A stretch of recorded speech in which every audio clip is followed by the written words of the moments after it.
चढ़ने वाला था उमंग, तभी करीम उसके कंधे पे हाथ रखता है, सुन उधर देख।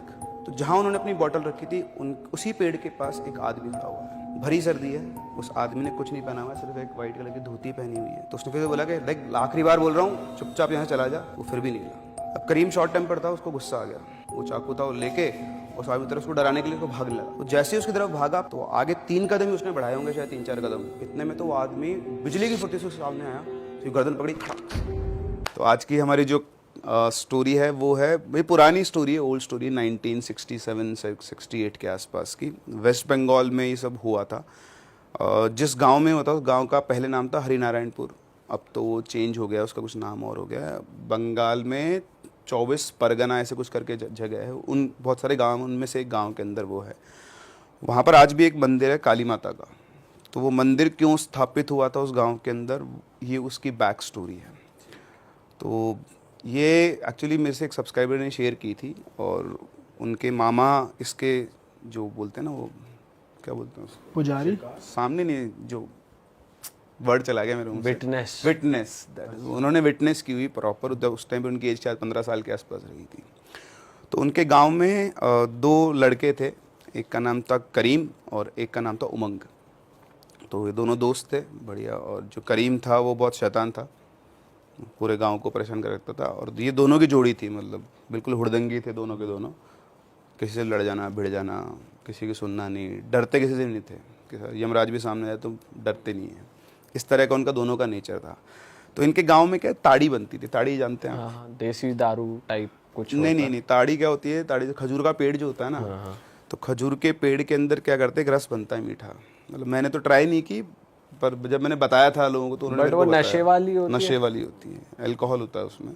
तब तक मुझे नहीं पता था मुझे बाद में बताया, जो हमारे बिहार के स्टूडेंट्स होते हैं उन्होंने बताया कि सर ताड़ी इज़ अल्कोहल।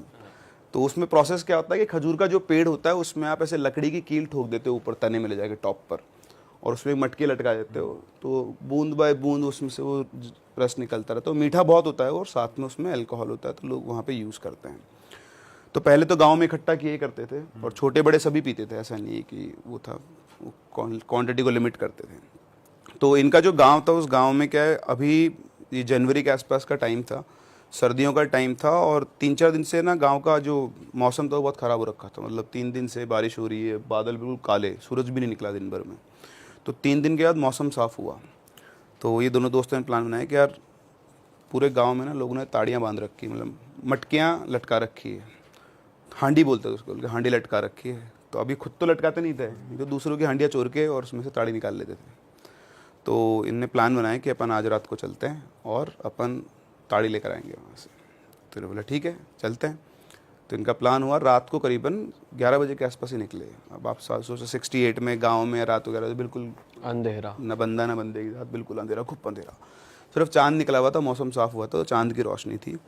तो ये गांव से निकले, गांव से निकलकर एक नदी आती है बीच में, छोटी सी नदी थी, उस नदी को उन्होंने पार किया, और उसके उधर बहुत सारे खजूर के पेड़ थे। तो उन सारे खजूर के पेड़ों में लोगों ने अलग अलग जगह पर वो हांडियाँ लटका रखी थी। तो ये लोग दोस्त पहुँचे, इन्होंने एक पेड़ से लटके, उस पर एक हांडी लटकी हुई थी। तो उनके पास एक तो खुरपा टाइप का चाकू होता है बड़ा धारदार, वो था, कुछ काटना पीटना मतलब पेड़ के लिए, तो वो था। और उनके पास अपनी 2 बॉटल्स थी, इसके अंदर वो ताड़ी भरने वाले थे अपनी। तो जो उमंग था, पहले वो चढ़ा ऊपर, चढ़ के उसमें हांडी में से एक बोतल पूरी भर ली और फिर नीचे आ गया। फिर उसके बाद वो दूसरे पेड़ की तरफ गए। तो दूसरे पेड़ पर पहुंचकर अब की बार जो बारी वापस चढ़ता उमंग था, करीम जो था उसका चारों तरफ ध्यान रखता था। तो जैसे ही वो चढ़ने वाला था, तो करीम ने उसके कंधे पे हाथ, अच्छा जैसे वो पेड़ पे पहुंचे, पेड़ पहुंचने के बाद उन्होंने प्लान बनाया कि अभी वाले से लेते हैं, और वो पैर उसने रखा तो एकदम से बहुत तेज़ हवा चली, और हवा चलने के साथ साथ उनको आई बदबू, जैसे एक साथ बहुत सारे मरे हुए जानवर सड़ रहे हों या लाशें सड़ रही हो। तो बहुत तेज़ बदबू आई एकदम से। तो आई तो उन्होंने देखा चारों तरफ, फिर कुछ था नहीं, तो पता नहीं कैसे आ गई बदबू। ठीक है, वो चढ़ने वाला था उमंग, तभी करीम उसके कंधे पे हाथ रखता है, सुन उधर देख। तो जैसे उन्होंने उधर देखा, तो जिस पेड़ के, वो जो एक पेड़ था ना, वहीं उन्होंने अपनी एक बोतल रख दी थी कि अब दूसरी बोतल भर के लाते हैं, फिर रास्ते में उठाते हुए चल लेंगे इसको। तो जहाँ उन्होंने अपनी बोतल रखी थी, उसी पेड़ के पास एक आदमी खड़ा हुआ है। भरी सर्दी है, उस आदमी ने कुछ नहीं पहना हुआ है, सिर्फ एक वाइट कलर की धोती पहनी हुई है। चांद की रोशनी उसके ऊपर पड़ रही है, और उसका सिर्फ सफ़ेद सफ़ेद बाल दिख रहा है, उसका चेहरा नहीं दिख रहा उनको अंधेरे की वजह से। तो करीम ने उसकी तरफ देखा, इसने उमंग ने भी देखा, तो उसने पूछा ये कौन है? बोले पता नहीं यार कौन है, और ये अपनी बॉटल के पास खड़ा है, ये अपनी बॉटल तो चुरा के ले जाएगा। तो उनको ये नहीं था कि कुछ है, वो तो चोर है, वो ये हो मेरी बॉटल ले जाएगा। तो उसने बोला ओए कौन है तू? तो आदमी बिल्कुल स्टिल, कोई हलचल नहीं, कोई मूवमेंट नहीं, जैसा था वैसे का स्टैचू बन के खड़ा हुआ है, बिल्कुल पतला सा था, कोई ज़्यादा वैसे भी नहीं था। कोई जवाब नहीं आया। तो उसने बोला तो जो भी है यहाँ से चला जा, वरना तेरी हालत ख़राब कर देंगे। रिप्लाई। तो उमंग बोलता है छोड़ना यार, होगा कोई। बोला होगा कौन, क्या है, अपनी बॉटल पड़ी हुई है, वो ले गया। तो उसने फिर बोला कि लाइक आखिरी बार बोल रहा हूँ, चुपचाप यहाँ से चला जा, नहीं फिर मुझसे बुरा कोई नहीं होगा। No movement. अब करीम शॉर्ट टेम्पर था, उसको गुस्सा आ गया, तो उसने उसको गाली दी, और गाली दे के बोलता है कि फिर से बोल रहा हूँ, अगर तू नहीं गया ना तो यहीं काट दूंगा। वो फिर भी नहीं हिला। तो इस बार उसको गुस्सा आ गया, वो अपना जो वो चाकू था वो लेके उस आदमी की तरफ उसको डराने के लिए उसको भागने लगा। तो जैसे ही उसकी तरफ भागा, पीछे उमंग पेड़ के पास ही खड़ा था, तो आगे 3 कदम ही उसने बढ़ाए होंगे, शायद 3-4 कदम, इतने में तो वो आदमी बिजली की फुर्ती से उसके सामने आया, तो गर्दन पकड़ी खड़ाक से, और धड़ाक, आउट, मर गया मतलब। एग्जैक्टली यूँ घुमा दी पूरी गर्दन, सीधा ज़मीन पे गिरा, 2-4 बार हाथ पैर मारे, शांत। और उधर वो से उमंग वो फ्रीज हो गया। वो आदमी भी उसके सामने खड़ा था, लेकिन उसको उसका चेहरा नहीं दिख रहा था, बस वाइट बाल, सफ़ेद धोती, हाथ दूसरे मेरे तो सीधा इतना करते ही अब वो बिल्कुल फ्रीज हो गया। वो कोशिश कर रहा है कि क्या हुआ, वो मतलब होता ना, प्रोसेस ही नहीं कर पा रहे हो आपकी, हुआ क्या एकदम से मेरे साथ फ्रैक्शन ऑफ सेकंड्स के अंदर। जब से अपने सेंसेस में आया, उसने आओ देखा ना ताओ, उस आदमी की तरफ एक बार देखा, और जैसे उसने वो देखा ना, तो उसने एकदम बहुत तेज से वो आदमी हंसा, हा ऐसे करके, मतलब कोई इंसान नहीं हंस सकता इस तरह की उसकी हंसी थी। वो हंसते हुए तो आओ देखा था, मुंडी घुमा के भाग गया, और तब तक भागता रहा जब तक अपने घर पे आके नहीं पहुंचा। घर आके उसने गेट वेट बजाया, तो उसकी हालत देखकर तो क्या हुआ, तो बोलता है वो करीम मर गया। तो ये दोनों पड़ोसी थे, तो उसने बोला करीम मर गया। बोले कहाँ मर गया? बोले वहाँ पर। तो सब लोग उनको जगाया, सारे गांव वाले उठ के वहाँ पर पहुँचे। तो वहाँ पर पहुँचे, तो पहुँच के जो उन्होंने सीन देखा कि वहाँ पर करीम की बॉडी पड़ी हुई थी, डेड बॉडी। और उस डेड बॉडी को जब उन्होंने देखा तो सबके होश उड़ गए, क्योंकि उस डेड बॉडी में से उसको देख बिल्कुल सूख चुकी थी वो पत्ते की तरह, ऐसा लग रहा था कि सारा खून किसी ने चूस लिया, वो सफ़ेद हो गई थी, और बिल्कुल हड्डियाँ बची हुई, ऐसा मान लो स्किन और हड्डियाँ जो बच जाती है ना, कि आपका सारा पानी खींच लिया किसी ने पूरा, तो उस तरह की उसकी बॉडी की हालत हो गई थी। उसको देखते उसकी करीम की मम्मी बहुत तेज रोने लग गई। उसकी अच्छा, करीम की फैमिली, उसके फादर थे और उसकी एक सिस्टर थी और मदर, 4 लोग थे टोटल फैमिली। बहुत बुरा हाल, अब किसी को समझ में नहीं आ रहा क्या है। और इधर से उमंग से पूछा कि क्या हुआ ये सब, तो उसने बताया कि ऐसे ऐसी एक आदमी दिखा, और उसके बाद उसने उसको मार दिया, और पता नहीं वो आदमी कहाँ पर है। अब किसी को कुछ भी समझ में नहीं आ रहा है, कोई कर भी क्या सकता है। तो फिर उसकी बॉडी को लेकर आए, अगले दिन उसका जो भी लास्ट रिचुअल्स होते हैं वो किए गए, उसको दफनाया गया। आप सोचो, जिस बंदे ने सब लाइव देखा है उसकी हालत, तो वो तो ट्रॉमा से ही बाहर नहीं आ पा रहा था। उसको समझ में आता कि एक दिन के अंदर ही क्या हो गया। उधर से उसकी पूरी फैमिली की हालत ख़राब। फिर उमंग को तो इसके घर में गया ये, तो उसके घर ने बहुत संभाला, लेकिन अब जैसे रात को उमंग सोते उसको वो आदमी का चेहरा दिखाई दिया, और उसको अपने कमरे में वो स्मेल से आने लग गई। मतलब वो जो स्मेल उस दिन आई थी ना रात को, तो उसको स्मेल आने लग गई। पूरी रात वो सो नहीं पा रहा था, कि जैसे आंख बंद करा तो उसको आदमी दिखता, खोलता तो कोई नहीं दिख रहा था। तो पूरी रात वो जागा। फिर अगले दिन सुबह उठा, अपनी मम्मी को बताया, तो उन्होंने बोला कि कोई बात नहीं, ऐसा हो सकता है तेरे सामने ही सब हुआ है, तो 1-2 दिन ये रहेगा बेटा, तो अपना ध्यान रख। नेक्स्ट डे मतलब रात हुई वापस से, सुबह करीबन 4-5 बजे के आसपास गांव में हल्ला मच गया। तो एक किसान भागता और उसने बोला कि वो मर गया। तो सब लोग बोले कौन मर गया? तो बोले वहाँ चलो नदी के किनारे पेड़ पर। तो सब लोग इकट्ठे होकर भागते हो गए नदी के पेड़ के किनारे, तो वहाँ पर एक लाश लटकी हुई थी, एक लड़की की। जब सब लोग पहुँचे पास में, तो फिर से उन्होंने देखा तो उस लड़की की लाश भी बिल्कुल जैसे करीम की बॉडी में से उसका भी पूरा खून चूसा हुआ है। और वो लड़की कौन? करीम की बहन। अरे एक दिन में एक ही फैमिली के 2 बच्चे, माँ की हालत फूट के रो। लेकिन अगर कोई शांत था तो था करीम का बाप। वो बिल्कुल पत्थर की तरह शांत था, वो रो भी नहीं रहा था इवन। अच्छा, करीम का जो बाप था उसके बारे में गांव में था कि वो बहुत झगड़ालू किस्म का आदमी था। कई बार लोगों ने उसको देखा था कि रात को वो गांव से निकलता था और सुबह से पहले वापस नहीं आता था। वो कहाँ जाता था, क्या करता था, किसी को नहीं पता था। लेकिन किसी ने गलती से उससे पूछ लिया कि वो कहाँ जाता है, तो वो उससे मतलब मारने को उतारू देता था, तो कोई ज़्यादा उससे बोलचाल था नहीं किसी लोगों का। पर सब लोग उसको ऑब्जर्व कर रहे थे कि उसके 2 जवान बच्चों की मौत हो गई, लेकिन एक आंसू आँख से उसका नहीं निकला है। तो ठीक है, अब क्या कर सकते हैं। फिर से उसका भी अंतिम संस्कार किया गया, सब कुछ। एक उसकी माँ का तो मतलब घर से ही सब कुछ ही उजड़ गया था। फिर 2 दिन गुजरे, इधर उज्ज्वल की हालत ख़राब होना शुरू हो गई थी धीरे धीरे, मतलब उसकी वीकनेस आना, बट उसको ऐसे कुछ फील नहीं होता था, मतलब ऐसा कुछ नहीं था, बस वो ठीक से सो नहीं पाता था, आंख बंद करते उसको वो आदमी दिखता था, इससे ज़्यादा उसके साथ कुछ भी नहीं होता था। हाँ, उसके रूम में एक अजीब सी स्मेल थी, नहाना धोना उसने बिल्कुल बंद सा ही कर दिया था। फिर 2 दिन गुजरे, फिर से वापस से गांव में हो हल्ला मचा, एक और मौत हो गई, एक और मौत हो गई, एक और मौत हो गई। कहाँ है, तो बताया कि गांव का एक खेत है, उस खेत में ऐसे एक लाश ज़मीन के अंदर गड़ी हुई है, उल्टी, उसके 2 पैर बिल्कुल सूखे वो बाहर निकले। अरे पूरे गांव में आग खबर की तरह, मतलब आग की तरह खबर फैल गई, सारे गांव वाले पहुंचे, जाके देखा तो सेम हुई, फिर से किसी ने उसका खून चूस लिया और 2 सिर्फ टांगे टांगे हैं। निकाला गया बाहर, गेस व्हाट, की माँ करीम की। एक फैमिली के 3 मेंबर 4 से 5 दिन के अंदर ख़त्म, और चारों की।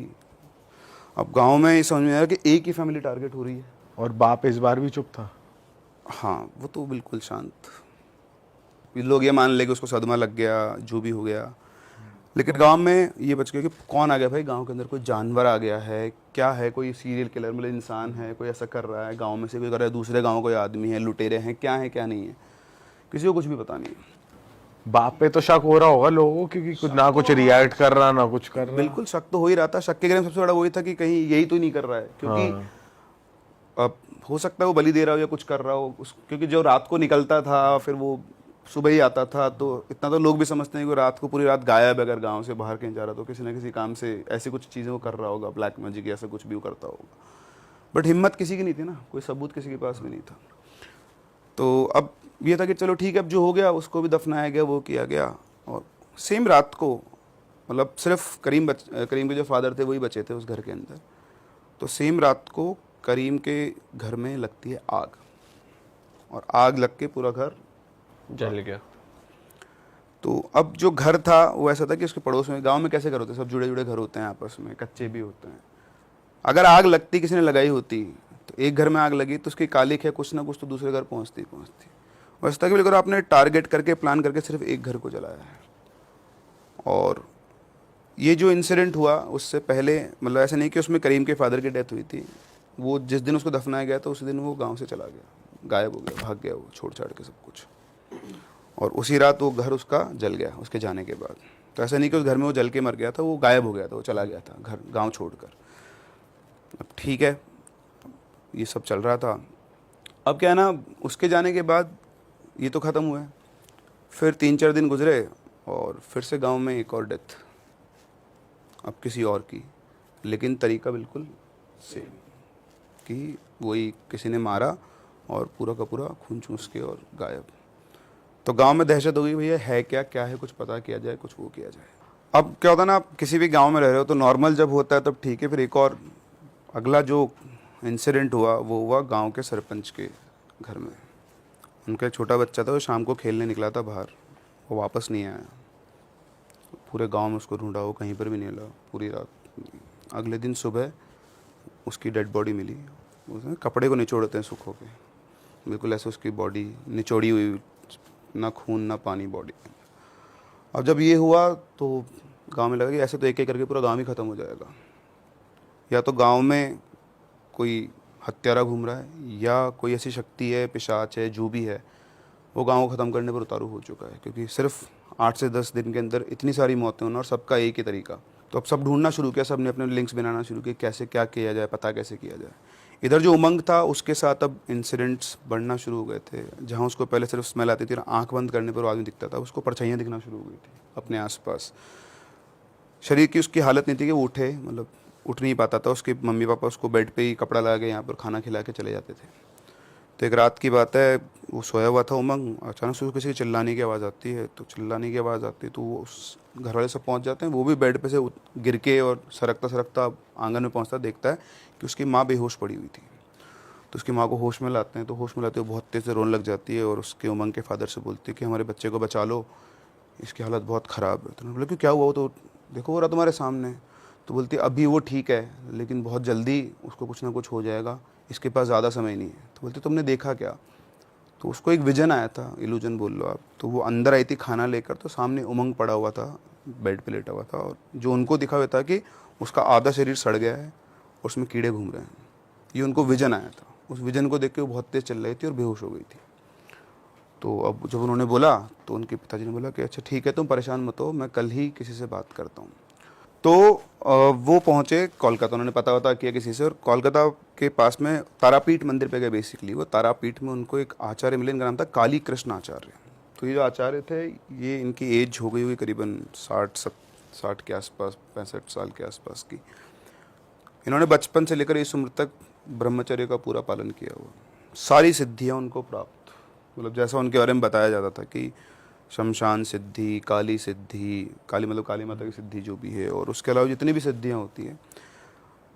लोग बोला करते थे कि जब वो रात के टाइम साधना करने बैठते थे तो उनके आसपास 2 बड़े बड़े काले कुत्ते घुमा करते थे, और दिन में वो कुत्ते किसी को भी नहीं दिखते थे, होते नहीं थे पूरे आश्रम में, कहीं पर भी नहीं थे। लेकिन रात को जब भी वो साधना करने बैठते थे, कोई भी उनके आसपास नहीं आ सकता था, क्योंकि उनकी साधना डिस्टर्ब नहीं होनी चाहिए। तो वो जो भी थे वो उनके एक काइंड ऑफ बॉडीगार्ड्स थे। तो उनके पिताजी पहुँचे उनके पास, पहुँच कर उन्होंने उनको सारी बात बताई कि ऐसे ऐसे मेरे बेटे के साथ ये हो रहा है और गांव में सब हो गया है। तो उनकी बात सुनते वो तुरंत तैयार बोले चलो तुम्हारे गांव। और गांव पहुँच के जिनके पापा थे, इसके लड़के के उमंग के, तो उमंग के पास जाते हैं और रात को करीबन 11 बजे के आसपास से बोलते हैं बेटा आज ना गांव के अंदर एक यात्रा निकलने वाली है, बहुत पूरा गांव उसके अंदर आएगा, बढ़िया बहुत मज़ा आएगा। तो कितने दिनों से बिस्तरों पे पड़ा हुआ है, तो चल तू भी, तेरा ही मनोरंजन हो जाएगा। तो बोलता है बापूजी मेरे तो दम ही नहीं है, मैं तो हिल नहीं सकता बिस्तर से, मैं कैसे चलूँगा? बोले कोई बात नहीं, मैं तुझे ले चलूँगा अपने कंधे के सहारे, तो चल। तो बोलता ठीक है चलता हूँ। तो उन्होंने अपने कंधे के ऊपर रखे, मतलब हाथ से, और धीरे धीरे चलवा चलवा के उसको लेकर गए और गांव का जो शमशान था वहाँ लेकर गए। वहाँ देखा तो काहे की यात्रा, वहाँ पूरा गांव शमशान में इकट्ठा हो रखा है, बीच में शमशान में आग जल रही है, और वहाँ पर एक साधु पुरुष बैठे हुए हैं, अलग ही जो लेवल का उनका तेज आ रहा है उनके चेहरे से। तो जाके वहाँ पे खड़ा, उसको बीच में ले गया हवन के पास में, सबसे बिल्कुल सेंटर में खड़ा कर दिया। पूरा गांव उसको देख रहा है, वो देख रहा है मुझे सब ऐसा क्यों देख रहे हैं। वो पहुँच के खड़ा ही हुआ था, तो गुरुजी ने बोला कि इसको छोड़ दो। तो वो लड़का जो खड़ा ही नहीं हो पा रहा था, जैसे उसके पिताजी ने कंधे से हटा, बिल्कुल नॉर्मल खड़ा है। जो बिस्तर पे पड़ा हुआ था, जो उठ नहीं पाता था, वो खड़ा हुआ है। वो खड़ा रहा, और जैसे उसके पापा हटे, उसके सामने जो मीट होता है बकरे का, बड़े सारे 2 टुकड़े बड़े बड़े ला के उसके सामने रख दिए। और जैसे वो सामने रखे और उसकी नाक में उस मीठी खुशबू आने लगी, उसको एक अजीब सा वो आना शुरू हो गया, उसकी बॉडी के अंदर अलग से सेंसेशंस। तो पता नहीं क्यों उसको वो बहुत ज़्यादा अच्छा लग रहा था। और उसके बाद उसने क्या किया, वो दोनों एक एक करके वो टुकड़ा उठाया, और जैसे छोटा बच्चा बॉटल से दूध पीता है ना, ऐसे उसका सारा खून चूस गया। उस मांस का जो भी एक्सट्रैक्ट होता सारा का सारा पूरे गांव के सामने, और पूरा का पूरा गांव मतलब सन। तो अब सबको लग रहा था कि जो डेथ्स हो रही है वो किसकी वजह से हो रही है, वो ये कर रहा है, ये लड़का। और भाई साहब जैसे वो ख़त्म हुआ तो गुरुजी ने उसको बोला बैठ जाए। तो वो बैठा, बैठने के बाद उन्होंने पूछा कि अभी तो बता कौन है तू और यहाँ क्या कर रहा है। तो उसने बोला कि मैं इस दुनिया का हूँ ही नहीं, मैं तो पाताल लोक में सो रहा था और मुझे तो जगा के बुलाया गया है। उसने पूछा किसने बुलाया तेरे को? बोले वो जो लड़का था ना, इसका दोस्त, उसके बाप ने। बोले उसने मेरे को जगाया, उसने सिद्धि करी, कुछ काला जादू करता था वो, उसने मेरे को बुलाया, और वो बहुत जल्दी अमीर बनना चाहता था, तो उसने मेरे से काम करवाता था वो अलग अलग। लेकिन एक बार उसने एक गलती कर दी, एक बहुत बड़ी गलती हो गई उससे। तो बोले क्या गलती हुई? बोले उससे जो भी गलती हुई ना, तो वो ये था कि मैं उसको मार दूंगा। तो जब मैंने उसे बोला तो उसने क्या कहा कि तू मुझे छोड़ दे, बाकी मेरा गांव में परिवार सबको। तो उसकी डील हुई इससे कि मैं बच जाऊं और बाकी तेरे को जो है पूरा गांव तेरा है। तो बोला मैं तो अपनी भूख मिटाने आया हूँ, और जब तक मेरी भूख नहीं मिटेगी तब तक मैं यहीं रहने वाला हूँ। तो अभी सब सुन के सारा गांव शौक था कि, और फिर गुरुजी ने बोला कि ऐसा नहीं हो सकता, तेरे को अभी भी कह रहा हूँ कि तू जहाँ आया वहाँ वापस चला जा। तो उसने बोला कि ऐसा भी नहीं हो सकता। वो इतना कहकर वो गुरुजी के ऊपर दांत दिखा के गुस्से से झपटने लगा। जैसे झपटने लगा, मतलब अचानक से कहीं से वही दोनों कुत्ते वो एकदम सामने आए खड़े हो गए। उनको पूरे गांव को कुत्ते दिख रहे थे, जैसा कि उन्होंने मेरे को डिस्क्राइब किया है। वो कुत्तों को देखते ही वो पीछे हट गए एकदम से, बोले इनको हटाओ इनको हटाओ। तो वो डर रहा था उनसे, तो उन्होंने बोला कि ये नहीं हटेंगे, अब तू बता तू जाएगा या नहीं जाएगा। तो बोलते नहीं नहीं नहीं मैं चला जाऊँगा, आप सबसे पहले इनको हटा दो, मैं चला जाऊँगा। तो उन्होंने फिर उन दोनों कुत्तों को एकदम से कुछ आदेश दिया और एकदम से वो उनके पीछे गए और वापस से गई गायब हो गए। अब उन्होंने बैठा उससे बात की, बोल क्या चाहता है अब तू। तो वो कहता है कि ठीक है मैं चला जाऊँगा लेकिन मेरी भूख मिटा दो। तो बोले भूख मिटा दो मतलब? बोले आप तो वो नदी जो है ना गांव के बाहर, वहाँ पर 5-6 बकरे बांध दो और मैं अपना भूख मिटा के अपने आप चला जाऊँगा, फिर मैं नहीं आऊँगा दोबारा। लेकिन ये ध्यान रखना कि मैं तो नहीं आऊँगा लेकिन मुझे फिर से कोई ना कोई बुलाएगा, यहाँ नहीं तो कहीं और बुलाएगा, कहीं और नहीं तो कहीं और बुलाएगा, क्योंकि तुम इंसानों का लालच कभी ख़त्म नहीं होता है, वरना मेरा क्या मतलब था यहाँ पे आने का। तो उन्होंने बोला कि ठीक है तो अभी जहाँ आया वहाँ पे जा, इस गांव को छोड़ दे। तो जैसा उससे कहा गया, इतना बोलते वो बेहोश हो गया लड़का। फिर जैसा उसको कहा गया था गांव के बाहर ऐसे वो जानवर बांध दिए गए और सुबह जाके जब लोगों ने देखा तो सबकी डेड बॉडी थी सूखी हुई, जैसे कि जैसे वो खून पी पुआ के उनका जहाँ उसको जाना था चला गया। वो कहाँ गया कहाँ नहीं गया किसी को नहीं पता। उसके बाद उन्होंने वो जहाँ पर वो बकरे बांधे थे वहीं पर गुरुजी ने बोला कि अब यहाँ पे काली माता का मंदिर बनाया जाएगा, ताकि दोबारा कभी ये ऐसी कोई और शक्ति प्रकट ना हो पाए, आ ना पाए। उसके बाद गांव में दोबारा बस कोई ऐसा इंसिडेंट नहीं हुआ उससे लेकर तब तक। और आज भी वो काली मंदिर वहीं पर है गांव में। हाँ, चाहे हिंदू हो चाहे मुस्लिम हो, सब वो उस गांव के अंदर जाके उस मंदिर पे मत्था ज़रूर टेकते हैं। तो ये उस गांव की हिस्ट्री रही है और वो जो मंदिर है उसका वजूद यही है, उसकी बैक स्टोरी यही है। और आज भी पूरे गाँव के लोग, चाहे वो किसी भी कम्युनिटी से बिलोंग करते हो, वहाँ पर जाते हैं, मत्था टेकते हैं। और गाँव की जो हिस्ट्री बन गई कि उसकी रक्षा के लिए वो मंदिर होना वहाँ पर ज़रूरी है। तो एक ऐसा इंसिडेंट था जहाँ पर एक इंसान ने मतलब अपने फ़ायदे के लिए मतलब इतने सारे लोगों को छोड़ दिया कि सबको मार लो पर मुझे छोड़ दो, क्योंकि उसका भी पर्पज़ था ना, उसको जो करना था वो पूरा नहीं हुआ था और इसलिए वो चुपचाप गांव छोड़ के भाग गया। उसे घर में आग कैसे लगी कोई नहीं पता, खुद ने लगाई या उस पिशाच ने लगाई, लेकिन फाइनली जो वो लड़का था उमंग वो बिल्कुल ठीक हुआ और लाइफ में दोबारा कभी उसको वो इंसान भी नहीं दिखाई दिया। बाप रे सर, बताओ ये कैसा आदमी है। ये आजकल बहुत हो रहा है सर, जल्दी अमीर आजकल भी हो रहा है ये तो सभी जगह है, ये तो इंसान की फितरत है ना। शॉर्टकट तो हर किसी को चाहिए, मेहनत कौन करना चाहता है। सबको लगता है कि यूँ करें और बड़े हो जाएं, और फिर एम्बिशंस बहुत होते हैं लेकिन एफर्ट्स कम होते हैं। तो वो एक बहुत इंपॉर्टेंट फैक्टर होता है, हर किसी के साथ ऐसा नहीं हो सकता ना। प्लस सर आजकल इंफॉर्मेशन भी ऐसी आ गई ना, 7 दिन में ये सिद्धि हो जाएगी, ये हो जाएगा, आप कोई भी काम करा लो उनसे, 21 दिन में ये मंत्र बोलो, हर चीज़ इतनी इजीली एक्सेसिबल हो गई है। वो हो ही नहीं सकता भाई, 21 दिन में आप कुछ नहीं साध सकते। फिर भी उसका काम पूरा नहीं हो पाया, नहीं, उसके परिवार के लोग चले गए, मर गए, और वो फिर भी वो एनीवेज कुछ कर नहीं पाया। जिंदगी गुजारते तब भी कुछ सिद्ध नहीं कर पाते। वो और एक उस बंदे कोई ट्रेस ही नहीं निकला। वो कहाँ है, वो मरा जिंदा कोई पता नहीं उसका, दोबारा कभी वो कहीं नहीं मिला किसी को। और उस टाइम आप देखो ना, आप 70s की बात करो, कौन ढूंढने जाएगा। हो सकता है बहुत अमीर हो गया हो और मौज ले लिया हो और पीढ़ी उसकी मौज ले रही हो। बिल्कुल है, कुत्ती नस्ल का आदमी है बड़ा। सोचा नहीं उसने एक बार। पूरा गांव निपटारा कह रहा, गांव को देख लो, मुझे जोड़ दो। तो वो तो एक गांव थोड़ी निपटाता उसके बाद, तो एक खत्म होता तो दूसरा, दूसरा खत्म होता तो तीसरा। सही बात है। अगर सही टाइम पे उसका वो इलाज नहीं करते तो रुकने वाला थोड़ी ना था। तो ये तो रहते, और शायद और मान लो ऐसा हो जाता, ये सब नहीं होता, तो फिर वो जगह आज तक भी उतनी हॉन्टेड होती है।